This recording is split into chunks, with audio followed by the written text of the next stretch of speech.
ഈശോയെ സ്തുതി, ഈശോയെ സ്തോത്രം. ഞാൻ ഇപ്പോൾ അടുത്ത 4 മാസം കൊണ്ട് വന്ന ആരാധന വെള്ളിയാഴ്ചയിൽ കൂടി. അപ്പോൾ ഞാൻ വിചാരിച്ചു ഇവിടുത്തെ ഒരു ധ്യാനം കൂട്ടണം. പക്ഷേ ഇവിടുത്തെ ധ്യാനം ഞങ്ങൾ കുട്ടിക്കാട് കൂടിയിട്ടുണ്ട്. എന്നിരുന്നാലും ഇവിടെ വന്നിട്ടൊരു ധ്യാനം കൂടുന്ന ആഗ്രഹം ഉണ്ടായിരുന്നു.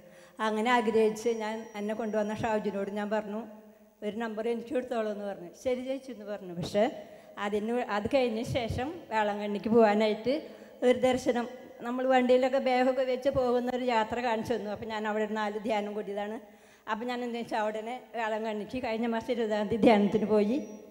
അത് കഴിഞ്ഞ് വന്നപ്പോൾ ഷാജു പറയാണ്, ചേച്ചി നമുക്ക് ടിക്കറ്റ് ബുക്ക് ചെയ്തിട്ടുണ്ട്.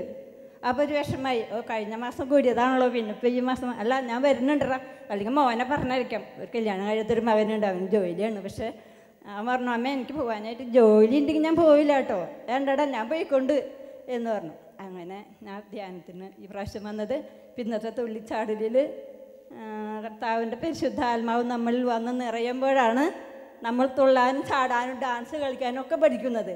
അല്ലാതെ ആർക്കും ഒന്നും സാധിക്കുകയില്ല. അപ്പം ഇന്നത്തെ തുള്ളിച്ചാടലിൽ എൻ്റെ ഈശോ നല്ലൊരു തണുപ്പായിട്ട് 2 സൈഡ് കോടി ഇങ്ങോട്ട് വന്നിട്ട് നെഞ്ചിലങ്ങോട്ട് വന്ന് എന്നെ വാരിപ്പുണർന്നു. എനിക്ക് വളരെ സന്തോഷമായി. യേശുവേ നന്ദി, യേശുവേ സ്തുതി, യേശുവേ സ്തോത്രം. Praise the Lord.